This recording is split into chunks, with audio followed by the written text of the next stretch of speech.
Hello students, welcome to Ujjwal science academy और physics class. आज एक नई जर्नी शुरू करने जा रहे क्लास 12th और आज क्लास 12 का first lecture electric charges and fields. Okay, so what is electric charges and field, ये सब बेसिकली धीरे धीरे हम पढ़ेंगे। उसके बाद इलेक्ट्रोमैग्नेटिज्म, ऑप्टिक्स, न्यूक्लियर फिजिक्स, ये सारा होता रहेगा और चैप्टर वाइज हम पूरा सिलेबस 12th का कंप्लीट करेंगे। सो शुरू करते हैं electromagnetism. So electric field and charges जो चैप्टर आएगा वो इलेक्ट्रोमैग्नेटिज्म के अंदर ही आएगा अपना। सो इलेक्ट्रोमैग्नेटिज्म क्या है? इलेक्ट्रोमैग्नेटिज्म के दो ब्रांचेस है, एक इलेक्ट्रोस्टैटिक्स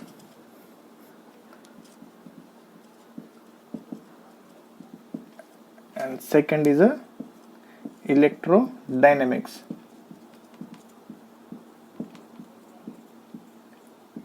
Okay, so electrostatics में चार्ज एट रेस्ट, चार्ज यहाँ पे रेस्ट पे होता है। जो कुछ भी सारा हम पढ़ेंगे, जो कुछ स्टडी करेंगे इलेक्ट्रोस्टैटिक्स में, चार्ज रेस्ट पे रहेगा। उसमें कैपेसिटर्स आएंगे, इलेक्ट्रिक फील्ड्स आएंगे, गॉस थ्योरम्स, ये सब जो आएगा इलेक्ट्रोस्टैटिक्स में आएगा। चार्ज रेस्ट पे होगा। चार्ज जब रेस्ट पे होगा तो उस स्टडी को क्या बोलेंगे हम? इलेक्ट्रोस्टैटिक्स। और इलेक्ट्रोडायनामिक्स में charge in motion, charge motion में होगा और उस स्टडी को जब स्टडी करेंगे हम तो उसको बोलेंगे इलेक्ट्रोडायनामिक्स। और इसके अंदर आएगा अपना इलेक्ट्रिक करंट,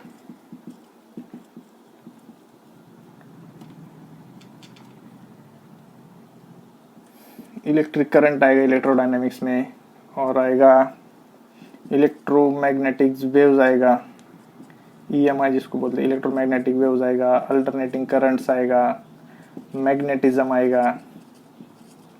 ओके, सो ये सारा इलेक्ट्रोडायनामिक्स में, उसमें चार्ज मोशन में होता है। सो इलेक्ट्रोमैग्नेटिज्म सो इलेक्ट्रोमैग्नेटिज्म क्या है, मतलब कैसे उसकी प्रोग्रेस हुई, कैसे उसकी डिस्कवरी हुई। तो बेसिकली ग्रीक जो फिलोसोफर्स थे उन्होंने सबसे पहले इलेक्ट्रोमैग्नेटिज्म की स्टडी शुरू की। ग्रीक फिलोसोफर्स थे, सो वो धीरे धीरे मतलब इलेक्ट्रोमैग्नेटिज्म की खोज उनकी बढ़ती गई, डिस्कवरी। तो पहले उन्हें कुछ पीसेस मिले, उनके पत्थर के स्टोन के पीसेस थे, वो आयन को अट्रैक्ट करते थे। तो उन्होंने उस पर स्टडी की, उस पर प्रोग्रेस की, तो पता चला कि वो मैग्नेट है, वो आयन पीसेस को अट्रैक्ट करता है। फिर अंबर के 2 पीसेस लिए, रब किया, तो वो स्ट्रॉ की, जो प्लास्टिक स्ट्रॉ होता है, प्लास्टिक स्ट्रॉ के पीसेस उसको अट्रैक्ट करते थे, वो अंबर के पास जंप करते थे। जो रब किया वो अंबर है। तो ये बेसिक जो चीज़ें थी, तो फिर उनकी क्यूरियोसिटी बढ़ती गई और उन्होंने उस पर रिसर्च किया, स्टडीज की, और इलेक्ट्रोमैग्नेटिज्म डेवलप हो गया। तो मैग्नेट की खोज हो गई, मैग्नेट की डिस्कवरी हो गई, फिर चार्जेस की डिस्कवरी हो गई। और तो ये दोनों मिला के जो मतलब 2 ब्रांच है फिजिक्स की, इलेक्ट्रिक प्लस मैग्नेटिज्म, ये मिला के बनता है इलेक्ट्रोमैग्नेटिज्म।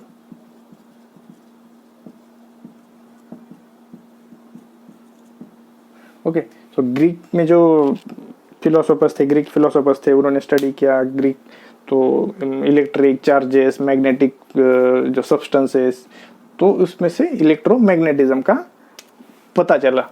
सो एक अपने साइंटिस्ट है ओरेस्टेड, तो उन्हें क्या पता चला कि कंपास जो है, कंपास के पास से अगर कोई इलेक्ट्रिक वायर कंपास के पास में रखी जाए तो, और उससे करंट फ्लो किया जाए, तो मैग्नेटिक नीडल डिफ्लेक्ट करती है। तो कुछ तो रिलेशन है करंट में और मैग्नेट में, कुछ तो रिलेशन है। तो उन्होंने उस पर स्टडी की, बहुत सारे एक्सपेरिमेंट किए, और वो इलेक्ट्रोमैग्नेटिज्म में मतलब वो बेसिक बना इलेक्ट्रोमैग्नेटिज्म का। फिर आए अपने फैराडे साहब। फैराडे साहब ने बहुत सारे एक्सपेरिमेंट किए उनकी लैब में, उनकी लैब थी, बहुत सारे एक्सपेरिमेंट किए, वो उसको रिकॉर्ड रखा उन्होंने उसका। पर जब उनके बाद वो उनकी लैब की मतलब खोज की गई, उनकी लैब में से कुछ नोटबुक्स वगैरह मिले, तो नोटबुक में देखा तो उसमें एक भी इक्वेशन नहीं था। एक्सपेरिमेंट्स वगैरह जो कुछ उन्होंने किए थे, एक भी इक्वेशन नहीं था जो मैथमेटिकल फॉर्म में या थ्योरेटिकली रिप्रेजेंट किया हो। तो एक अपने उसके बाद आए मैक्सवेल साहब।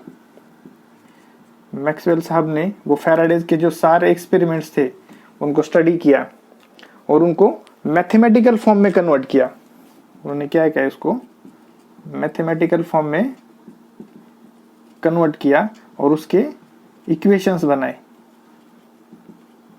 इलेक्ट्रोमैग्नेटिज्म के।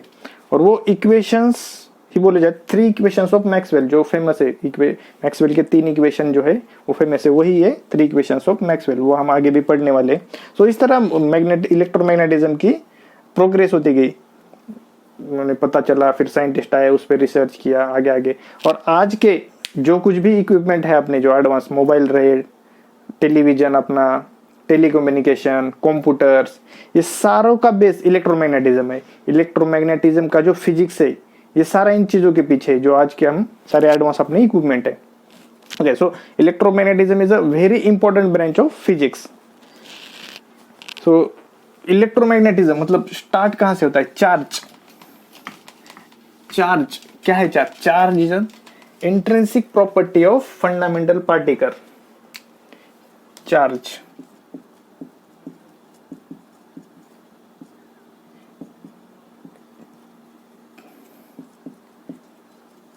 charge is an intrinsic property, या फिर उसको क्या बोलते हैं, कैरेक्टरिस्टिक।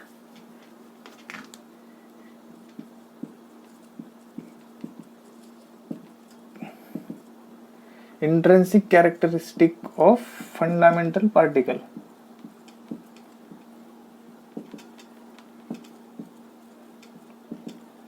फंडामेंटल पार्टिकल मतलब क्या? जो एकदम छोटा छोटा, जहां से शुरू होता है कोई भी ऑब्जेक्ट बनना शुरू होता है, छोटा छोटा। और इंट्रिंसिक प्रॉपर्टी मतलब ऐसी प्रॉपर्टी जो जुदा नहीं की जा सकती वो पार्टिकल से। वो कहां भी लेके जाओ पार्टिकल को, उसके साथ में ही रहेगी, उसको उस पार्टिकल से जुदा नहीं किया जाए। That is the intrinsic property, मतलब बेसिक प्रॉपर्टी उसकी, उसको हम जुदा नहीं कर सकते, वो उसके साथ ही रहेगी। Okay, so charge is an intrinsic characteristic और प्रॉपर्टी ऑफ फंडामेंटल पार्टिकल। तो चार्ज कैसे पता चला? चार्ज होता है, एग्जिस्ट करता है चार्ज। सपोज एक इलेक्ट्रॉन लिया, ओके, और उसके 1 सेंटीमीटर पे, 1 सेंटीमीटर डिस्टेंस पे एक दूसरा इलेक्ट्रॉन रखा, okay.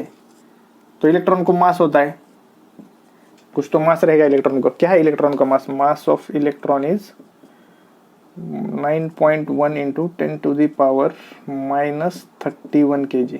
Okay, that is the mass of electron. Electron को मास है, तो ये दोनों अट्रैक्ट करेंगे by gravitational force. Masses attracts by gravitational force, हमने पढ़ा है 11th में। 2 मासेस है तो वो ग्रेविटेशनल फोर्स से अट्रैक्ट करेंगे, force of gravitation. Okay, so 2 electron है, उनको मास है, वो ग्रेविटेशन फोर्स से अट्रैक्ट करने चाहिए। बट एक्चुअल में क्या होता है?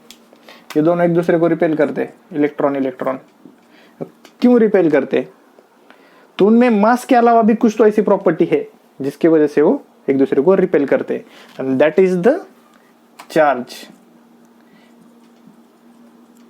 मास के अलावा, except mass, there is some property of electron that जो उनको रिपेल करने पे मजबूर करती है इलेक्ट्रॉन्स को।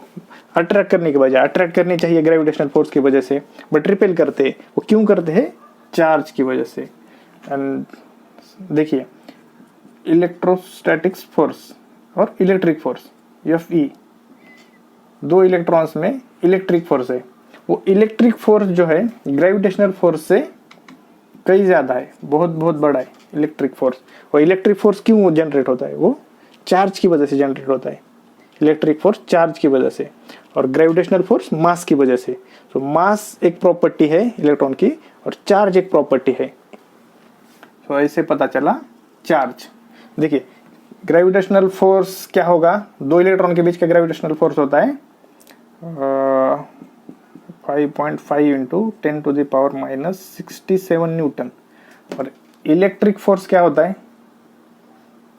2.3 इंटू 10⁻⁻24 न्यूटन। देखिए ये बहुत छोटा है इसके कंपेयर में, ये बहुत छोटा है। इलेक्ट्रिक फोर्स के कंपेयर में ग्रेविटेशनल फोर्स बहुत छोटा है, इसकी पावर -67 है, इसकी सिर्फ 24 है। तो ये बहुत बड़ा हो गया, ये बहुत बड़ा है इसके कंपेयर में, ग्रेविटेशनल फोर्स के कंपेयर में। तो इसलिए ये रिपेल करते हैं इलेक्ट्रॉन्स एक दूसरे को, अट्रैक्ट करने की बजाय रिपेल करते हैं, and that is due to charge. और यहाँ से चार्ज की डिस्कवरी हो गई और यहाँ से चार्ज पे स्टडी शुरू हो गई। वैसे ही सेम प्रोटॉन में भी सेम है। प्रोटॉन पे पॉजिटिव चार्ज होता है, दो प्रोटॉन एक दूसरे को रिपेल करते हैं। न्यूट्रॉन नहीं रिपेल करते, ना ही अट्रैक्ट करते हैं दो न्यूट्रॉन, क्योंकि न्यूट्रॉन पे चार्ज नहीं होता। न्यूट्रॉन पे सिर्फ ग्रेविटेशनल फोर्स ही एक्ट करता है, उन पे इलेक्ट्रिक फोर्स एक्ट नहीं करता, क्योंकि न्यूट्रॉन पे कोई भी चार्ज नहीं होता। हमें पता है इलेक्ट्रॉन पे पॉजिटिव चार्ज होता है, इलेक्ट्रॉन पे निगेटिव चार्ज होता है, प्रोटॉन पे पॉजिटिव चार्ज होता है, और न्यूट्रॉन पे कोई भी चार्ज नहीं होता। ओके,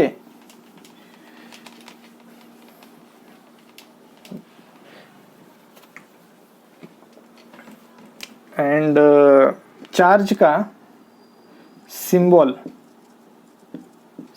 क्या है, चार्ज का सिंबल है Q, और इसका SI unit of charge is coulomb, जिसको अच्छा C भी लिखते हैं। SI unit of charge is coulomb. And जो स्मॉलेस्ट चार्ज एग्जिस्ट करता है यूनिवर्स में, स्मॉलेस्ट चार्ज एग्जिस्ट करता है, उसको ही फंडामेंटल चार्ज कहते हैं। Smallest independent charge, smallest independent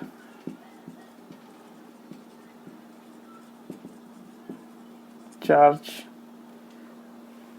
that exists in universe, smallest independent charge that exists in universe, and that is equal to 1 electron.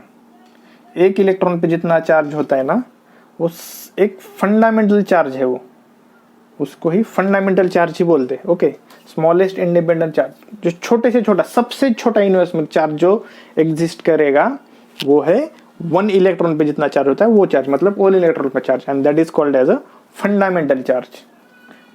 और वही क्या होता है, 1 इलेक्ट्रॉन का चार्ज क्या होता है, उसकी वैल्यू हमें पता है 1.6 इंटू 10⁻⁻19 कूलम, और इसको ही बोलते हैं फंडामेंटल चार्ज।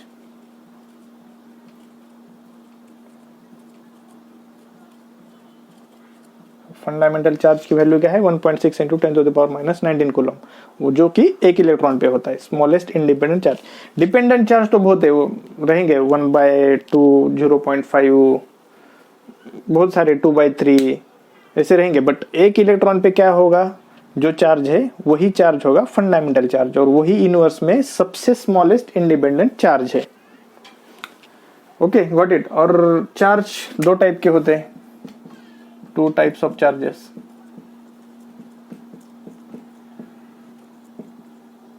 कौन से होता है, पॉजिटिव चार्ज होता है और निगेटिव चार्ज होता है। Positive charge repels, negative positive charge या फिर निगेटिव चार्ज आल्सो रिपेल्स, और पॉजिटिव निगेटिव चार्ज अट्रैक्ट्स। हमें पता है same charge repels, opposite charge attracts, same charges repels, opposite charges attracts. ये मतलब नेचर का लॉ ही है, अपोजिट चीज अट्रैक्ट करती है। जैसे लड़का लड़की हो गया, तो लड़के अट्रैक्ट करते क्या, नहीं करते। तो opposite charges repels, opposite charges attracts and same charges repels. Okay, 2 types of charges exist, positive charge and negative charge. Got it? Okay.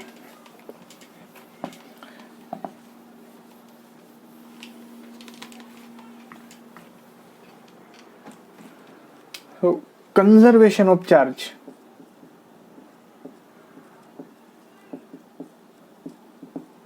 Conservation of charge.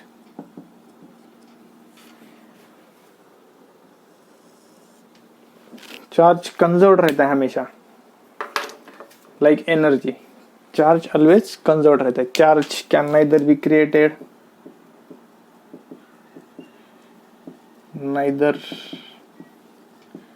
Created, nor be destroyed।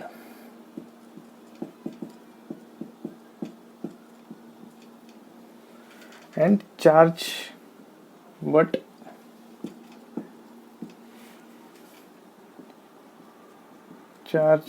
can be transferred only।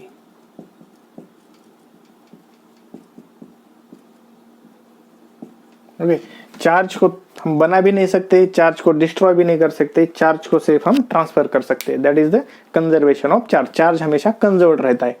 Okay,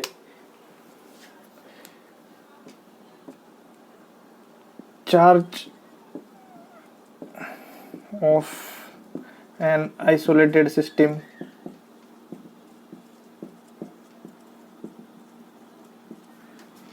remains constant।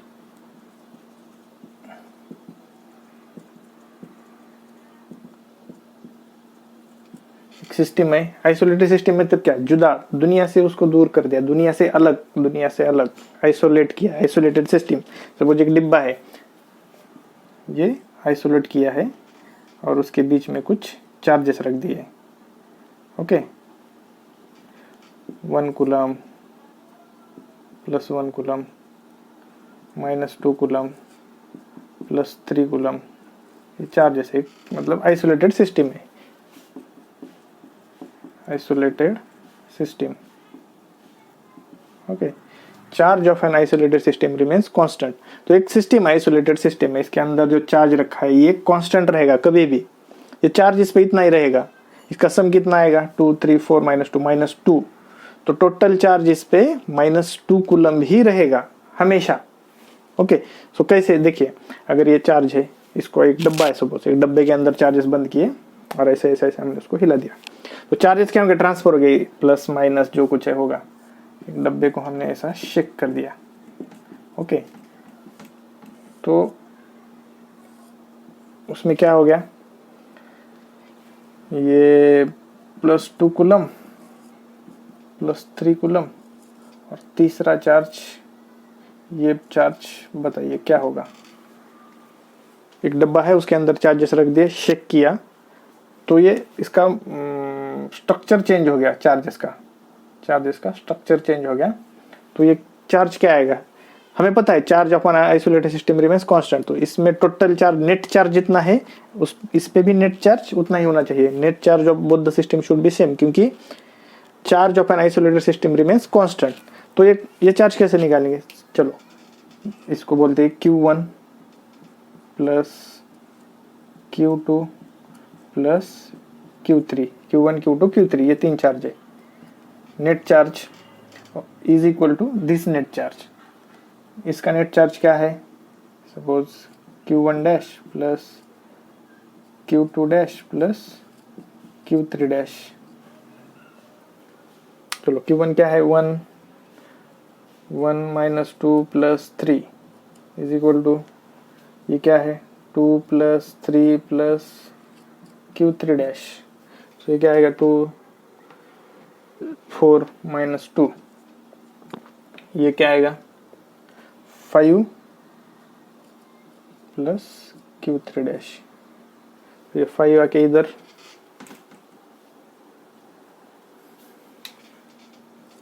Q3 dash क्या हो गया, ये -2 है, ये इधर आके -7 coulomb. तो ये देखिए, यहाँ पे हमने अगर -7 रखा तो क्या आएगा, इसका total charge 5 - 7 is equal to -2, और इसका 4 - 2 5 - 7। ओके, कुछ तो गलती हो गई है अपनी। 5 - 7 -2 3 4 -2, ये आएगा 2, नहीं ये तो +2 ही आना चाहिए, 1 माइनस 2 3, ओके ये +2 आएगा, 3 4 +2 और ये आएगा -3। देखिए यहाँ पे हमने इसको प्लस कंसिडर किया था तो ये वैल्यू माइनस आ गया था। ओके, सो टोटल चार्ज इसका क्या आया, इसका चार्ज आ रहा है टोटल +2 और इसका हमने अगर -3 यहाँ पे रख दिया, चलो पहले से Q1 Q2 Q3 Q1 Q2 Q3 1 minus 2 3 और उधर के Q1 dash Q2 dash Q3 dash वो कितना है 2 3 एंड Q3 डैश, तो इसका आया 2 और 5 प्लस Q3, 5 को इधर लेके आए ये -5 हो गया तो ये -3 चार्ज आ गया। तो Q3 कितना आया जो हमें चाहिए तो -3। तो चलो इसको क्रॉस वेरीफाई करते हैं। इसका total charge net charge 2 coulomb, इसका ये -3 अगर रखेंगे तो इसका भी नेट वही आना चाहिए 2 कूलम ही आना चाहिए। -3 यहाँ पे रखा, -3 +3 कैंसिल हो गए, ये +2 कूलम। सो ऐसे चार्ज कंजर्व रहता है, ये हमें पता चला। तो कभी पूछा जाए कि चार्ज कंजर्व है तो आइसोलेटेड सिस्टम है, या फिर चार्ज कंजर्व है तो जो कोई एक चार्ज मिसिंग चार्ज है वो निकालने को बोला तो ये ऐसे निकालेंगे हम। Okay, charge of an isolated system remains constant. Okay, चलो नेक्स्ट कंसेप्ट देखते हैं।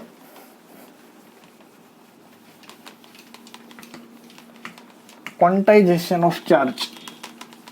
क्वांटाइजेशन मतलब क्या?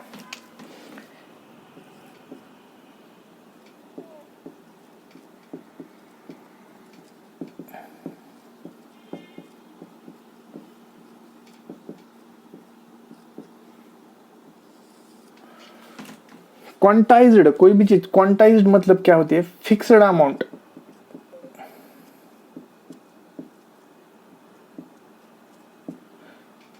कोई भी चीज अगर फिक्स्ड अमाउंट में अवेलेबल है तो उसको बोलते हैं क्वांटाइज्ड। फिक्स्ड अमाउंट में मतलब क्या कि इंटीजर नंबर होना चाहिए, 1 2 3 4 5 50 100 200 -10 -20 -30 कुछ भी, मतलब वो एक फिक्स नंबर होना चाहिए, होल नंबर होना चाहिए, that is integer. Whole number यानी इंटीजर होना चाहिए, वो फ्रैक्शन में नहीं होना चाहिए 0.2 0.4 0.3, तो उसको क्वांटाइज नहीं बोलते। क्वांटाइज मीन्स क्या कि fixed amount, anything which is available in fixed amount. Quantise means क्या? Anything which is available in fixed amount. तो उसकी वैल्यू एक तो 1 2 3 50 100 होल नंबर में होना चाहिए, वो इंटीजर होना चाहिए। सो that is quantize. So charge जो होता है वो फिक्स्ड अमाउंट में कभी भी मतलब होता है इंटीजर, उसका मल्टीपल चार्ज का कभी भी इंटीजर ही होता है। वो चार्ज कभी भी 0.5 चार्ज, 3/7 चार्ज, 5/2 चार्ज, ऐसा चार्ज कभी भी एग्जिस्ट नहीं करता है। ओके, हमें अगर चार्ज किसी चीज को देना है, एक चीज से इसको चार्ज देना है, तो कभी भी हम इसको 0.5 चार्ज नहीं दे सकते। इसको या तो 1 चार्ज दोगे या 2 चार्ज दोगे या 3 चार्ज दोगे। So charge is a quantized, उसको बोलते हैं quantization of charge. Okay,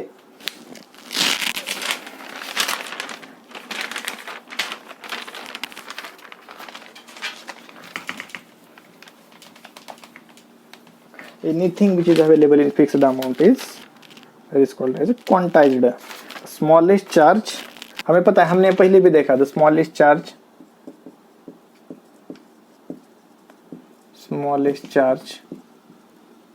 that exist independently is equal to 1 electron के बराबर है। Smallest charge that exist independently that is equal to 1 electron, और उसी को हम क्या बोलते हैं? Fundamental charge.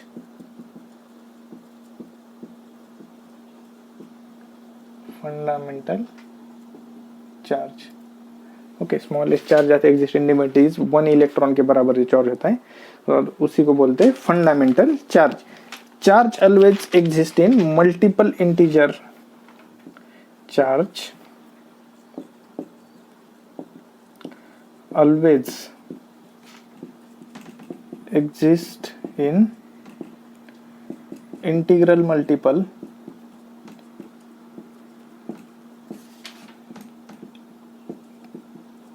Of fundamental charge.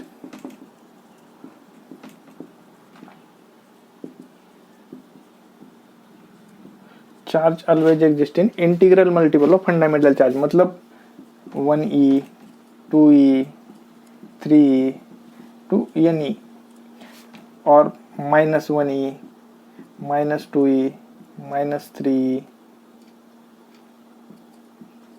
Up to -NE। Okay, charge always exist in integral multiple of fundamental charge. Integral multiple means 1 2 3 4 जो whole number होगा वही मल्टीप्लाई होगा फंडामेंटल चार्ज को, और वो चार्ज जो है ऐसे ही एग्जिस्ट करता है, जो फंडामेंटल चार्ज को मल्टीप्लाई करने वाला नंबर है वही होना चाहिए उसके साथ में, 0.5 या फिर कोई फ्रैक्शन नहीं होना चाहिए। Charge always exist in integral multiple of fundamental charge. Okay, so इससे हम इसका एक फॉर्मूला भी बना सकते हैं, that is Q is equal to plus और minus NE।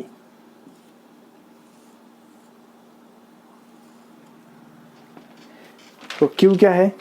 Charge on body, charge on body या फिर पार्टिकल या फिर कुछ भी, और E क्या है? Fundamental charge. यहाँ पे देखा हमने 1 इलेक्ट्रॉन पे जो चार्ज होता है वो fundamental charge.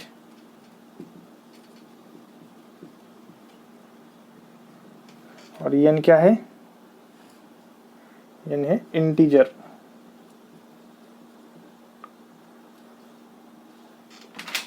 Q is equal to plus और minus NE।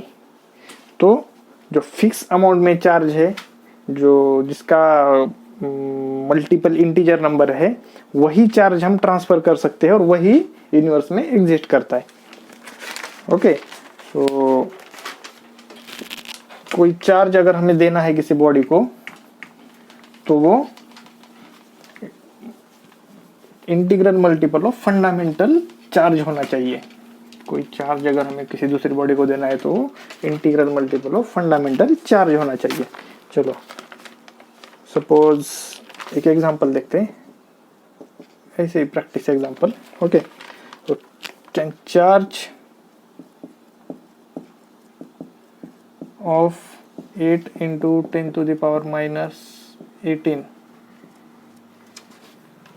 can a charge of 8 into the power minus 18 be given to body?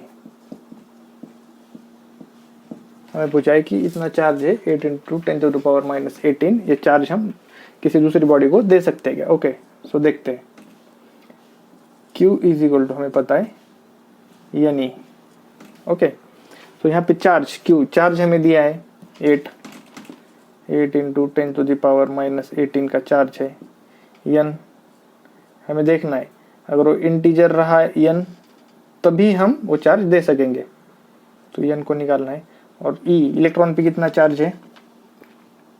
Electron पे चार्ज है 1.6 into 10 to the power minus 19। Okay, so N is equal to 8 into 10 to the power minus 18, 1.6 into 10 to the power minus 19 is equal to 8 into 10 to the power minus 18, और ये 10 to the power minus 19 को ऊपर लेके जाएंगे, sorry 18, तो ये हो जाएगा प्लस माइनस 19 है, 10 to the power minus 19 है, उसको ऊपर लेके जाएंगे तो 10 to the power plus 19, नीचे बचेगा 1.6। तो ये क्या आएगा? 1.6 से 8 को डिवाइड करेंगे तो ये आएगा 5। ओके, 1.6 को 8 को करेंगे तो 5 आएगा। और ये देखिए 10 to the power minus 18 और 19, तो ये बचेगा 10 to the power 1 यानी कि 10। तो ये आ गया N is equal to 50। So that is the integer, 50 is a integer, integer है तो ये चार्ज हम दे सकते हैं। So we can give N is equal to 50, we can give 8 into 10 to the power minus 18 charge to another body। okay, क्योंकि N जो है integer आया और वो इंटीजर ही होना चाहिए, ये n जो है 50 इंटीजर होना चाहिए, तभी वो चार्ज हम दे सकते हैं। हमने क्वांटाइजेशन ऑफ चार्ज में देखा। ओके, चलो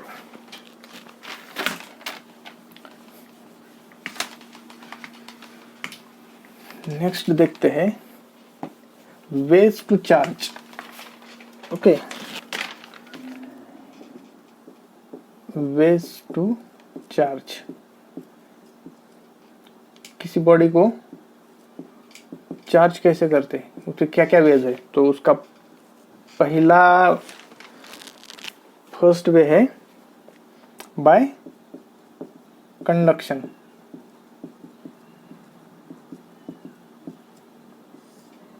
कोई एक बॉडी है, वो बॉडी से दूसरी बॉडी में अगर चार्ज ट्रांसफर करना है तो क्या क्या वेज है उसके कि उससे हम कर सकते हैं। तो पहला है बाय कंडक्शन, उसको ही बोलते हैं कंडक्शन। क्या होता है? By direct contact.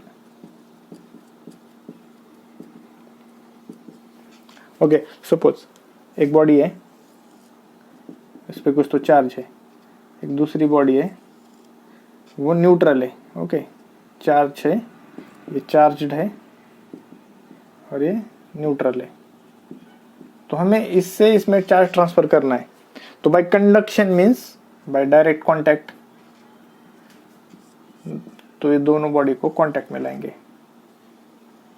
ओके, ये दो बॉडी को चिपकाएंगे, साथ में कांटेक्ट में लाएंगे। जैसे ही कांटेक्ट में आएगी तो इस पे का कुछ चार्ज है वो इस पे चला जाएगा, ये बॉडी पे कुछ चार्ज है वो ये बॉडी पे चला जाएगा। तो ये भी हो गई चार्ज। और दोनों को सेपरेट करेंगे तो इस पे भी कुछ चार्ज रहेगा, इस पे भी कुछ चार्ज रहेगा, तो ये बॉडी चार्ज हो जाएगी। और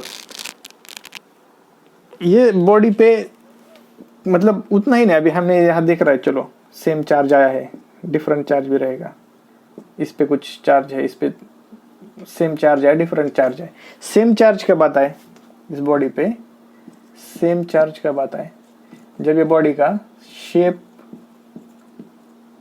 size and material of conductor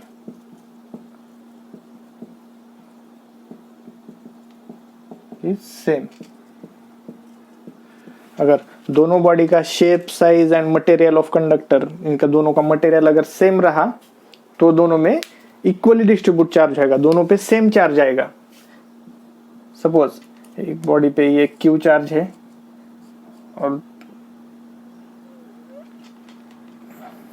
एक दूसरी एक बॉडी के कांटेक्ट में लेके आए हम न्यूट्रल वाली। ओके, न्यूट्रल वाली बॉडी लेके आए कांटेक्ट में, और दोनों का shape, size and material same है। Shape, size and material same है तो दोनों पे चार्ज इक्वली डिस्ट्रीब्यूट होगा, 50-50% डिस्ट्रीब्यूट होगा दोनों पे। तो पहली बॉडी पे आएगा Q/2 और दूसरी बॉडी पे भी आएगा Q/2। अगर shape, size and material of both the conductors are same, then only charge can be distributed in equal amount. Okay, ठीक है, ये हो गया चार्जिंग बाय कंडक्शन। दोनों को कांटेक्ट में लाना है, एक दूसरे के चार्ज ट्रांसफर कर लेंगे। ये हो गया कंडक्शन, सिंपल। नेक्स्ट है अपना चार्जिंग बाय कंडक्शन हो गया। चार्जिंग बाय नेक्स्ट अपना है induction. Charging by induction,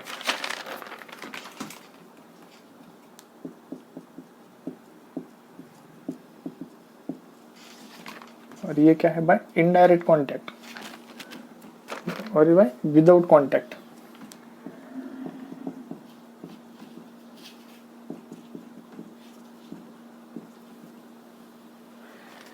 charging by induction और विदाउट कांटेक्ट, इनमें दोनों में कांटेक्ट नहीं होगा। पहला क्या था? कंडक्शन, मतलब हाथ में हाथ पकड़ के, हाथ में हाथ पकड़े by direct contact. Charging by induction में इसमें डायरेक्ट कांटेक्ट नहीं होगा, डायरेक्ट कांटेक्ट नहीं होगा, आंखों ही आंखों में। ओके, तो इसमें सपोज एक बॉडी है अपने पास, तो उस पर ऐसा रैंडमली कुछ भी चार्ज रहेंगे, negative, positive, positive, negative. Okay, ये बॉडी है। सो ये बॉडी के पास में एक अपन सपोज निगेटिवली चार्ज बॉडी लेके आए, ये बॉडी के पास में निगेटिवली चार्ज बॉडी लेके आए। तो इसमें क्या हो जाएगा, पॉजिटिव चार्जेस सारे ये एंड पे आ जाएंगे, पॉजिटिव चार्जेस अट्रैक्ट हो जाएंगे एक एंड पे, और नेगेटिव चार्जेस सारे दूसरे एंड पे चले जाएंगे। ओके, तो इसके कांटेक्ट में हम और एक बॉडी लेके आते हैं, इसके कांटेक्ट में एक न्यूट्रल बॉडी लेके आए हम, इसके कांटेक्ट में एक न्यूट्रल बॉडी लेके आए, ये न्यूट्रल है। एक बॉडी थी, उसके कांटेक्ट उसके साइड में वो चिपक के नहीं है, दोनों में डिस्टेंस है। एक चार्ज, नेगेटिवली चार्ज एक बॉडी लेके आए हम, और दोनों में कांटेक्ट है, सिर्फ पास में लेके आए, कांटेक्ट नहीं किया हमने दोनों का। तो पॉजिटिव चार्ज ये साइड में आ गए, नेगेटिव चार्ज, उनको पोलराइजेशन हो गया, इसका बॉडी का पोलराइजेशन हो गया। और उसके कांटेक्ट में एक न्यूट्रल बॉडी लेके आए। तो न्यूट्रल बॉडी में क्या होगा, न्यूट्रल बॉडी है तो कुछ नेगेटिव चार्जेस इसके इधर ट्रांसफर हो जाएंगे, थोड़े बहुत ट्रांसफर हो जाएंगे, क्योंकि ये बॉडी न्यूट्रल है तो थोड़े हो जाएंगे इधर ट्रांसफर, ये न्यूट्रल बॉडीज में इसके कुछ नेगेटिव चार्जेस। और ऐसा थोड़ी देर रख के हम क्या करेंगे, ये दो बॉडीज को सेपरेट करेंगे, ये दो बॉडीज को सेपरेट करेंगे। तो इस पे भी कुछ चार्ज रहेगा और इस पे भी कुछ चार्ज आ जाएगा ये बॉडी पे। सो ये बॉडी फिर निगेटिवली चार्ज हो गया, जो चार्ज इस बॉडी में चला जाएगा, अभी ये केस में तो निगेटिव चार्जेस चले जाएंगे, तो ये बॉडी निगेटिवली चार्ज हो जाएगी। तो इस तरह से चार्जिंग बाय इंडक्शन हमने कर लिया। और एक मेथड इसकी चार्जिंग बाय इंडक्शन की, सपोज एक बॉडी है, चलो एक पॉजिटिवली चार्ज बॉडी है, उसके कांटेक्ट में एक बॉडी लेके आए, तो इसका पोलराइजेशन हो जाएगा, नेगेटिव चार्जेस ये एंड पे आ जाएंगे, पॉजिटिव चार्जेस दूसरे एंड पे चले जाएंगे। और ये बॉडी को हमने किया अर्थ, ये बॉडी को अर्थ किया। तो अर्थ क्या है, ओशन ऑफ इलेक्ट्रॉन्स।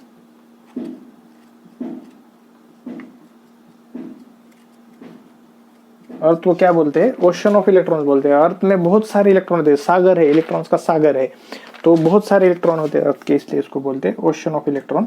तो इसको हमने अगर एक बॉडी को अर्थ किया, एक पॉजिटिव बॉडी के कांटेक्ट में एक बॉडी लेके आए, ये बॉडी का पोलराइजेशन हो गया, नेगेटिव चार्जेस सारे एक साइड में आ गए, पॉजिटिव चार्जेस रिपेल हो गए दूसरी साइड में आ गए।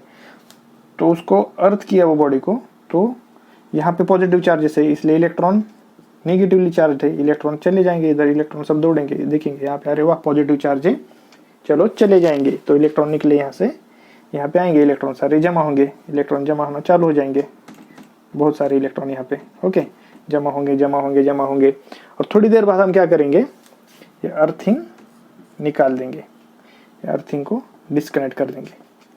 अर्थिंग डिस्कनेक्ट करने के बाद ये बॉडी पे ये नेगेटिव चार्ज थे, ये पॉजिटिव आके कुछ न्यूट्रल हो गए, पॉजिटिव ये पॉजिटिव चार्ज, ये जैसे इलेक्ट्रॉन आ गए ये न्यूट्रल हो गए, तो यहाँ पे कुछ रहेंगे पॉजिटिव, बहुत सारे न्यूट्रल हो जाएंगे, नेगेटिव चार्ज बहुत ज़्यादा हो जाएगा, क्योंकि इलेक्ट्रॉन ये बॉडी में सारे ट्रांसफर हो गए, नेगेटिव चार्ज हो जाएगा, तो इसलिए ये बॉडी फिर से हो जाएगी नेगेटिवली चार्ज। और इस तरह से हम चार्जिंग बाय इंडक्शन करते। बॉडीज कांटेक्ट में नहीं लाई हमने, दोनों इनडायरेक्ट कांटेक्ट है, यहाँ पे देखिए इनडायरेक्ट कांटेक्ट है, तो इसको बोलते हैं चार्जिंग बाय इंडक्शन। ओके, और लास्ट है charging by friction. Charging by friction क्या है, फ्रिक्शन करना, रब करते हैं दो बॉडीज, एक बॉडी है एक बॉडी है, तो इन दोनों को रब किया, दो बॉडीज को रब किया, दो बॉडीज है, दो बॉडीज लिए हमने और दोनों को ऐसे ऐसे रब किया। बहुत देर बाद रब करने के बाद क्या हो जाता है, अपनी जो काइनेटिक एनर्जी है, अपने हाथ में काइनेटिक एनर्जी, वो थर्मल एनर्जी में कन्वर्ट हो जाती है फ्रिक्शन की वजह से। फ्रिक्शन हो रहा है, फ्रिक्शन की वजह से वो यहाँ पे थर्मल एनर्जी जनरेट हो जाएगी, यहाँ पे रब करने की वजह से थर्मल एनर्जी आ जाएगी, थर्मल एनर्जी आ जाएगी। तो यहाँ पे जो सरफेस के जो एटम्स है, सरफेस के एटम के इलेक्ट्रॉन, आउटर मोस्ट शेल के इलेक्ट्रॉन है, सरफेस के एटम के आउटर मोस्ट शेल के इलेक्ट्रॉन, वो वल्नरेबल होते हैं आउटर मोस्ट शेल के इलेक्ट्रॉन, तो वो क्या रहेंगे, उनकी काइनेटिक एनर्जी बढ़ जाएंगी तो वो इधर उधर उछल कूद करेंगे। तो वो क्या करेंगे, ये आइटम से जो कांटेक्ट में आ रहे ये आइटम से उठ के इधर छलांग लगाएंगे। तो कोई तो एक बॉडी से दूसरे बॉडी में आइटम ज़्यादा हो जाएंगे, इलेक्ट्रॉन ज़्यादा हो जाएंगे और ये हो जाएगी negatively charge body, negatively charge हो जाएगी। या फिर इसके इलेक्ट्रॉन कम हो गए तो ये बॉडी हो जाएगी पॉजिटिवली चार्ज, इलेक्ट्रॉन इसके कम हो गए ना ये बॉडी के, और पॉजिटिव चार्ज ज़्यादा हो गया, so that is positive charge, और ये बॉडी हो गई negative charge. So this is the, sorry यहाँ पे हमने लिखना भूल गए, by friction, this is the friction, charging by friction. तो 3 टाइप्स देखे हमने, charging by conduction, charging by induction and charging by friction. So आज के लिए इतना ही। और एक चीज, चार्ज ट्रांसफर कर रहे मतलब मास भी हम ट्रांसफर कर रहे, चार्ज ट्रांसफर कर रहे मतलब charge always comes with mass, charge always comes with mass. Okay, charge को हमेशा मास होता है, चार्ज है तो उसको मास होता ही होता है, बट नॉट नेसेसरी कि charge mass always comes with charge. Mass को चार्ज हो ये जरूरी नहीं है, चार्ज को मास हो ये जरूरी है, चार्ज को मास होता ही है, बट मास को चार्ज हो ये जरूरी है। मास पे कभी चार्ज पॉजिटिव हो सकता है, कभी नेगेटिव, या फिर चार्ज हो भी नहीं सकता, न्यूट्रल हो सकता है।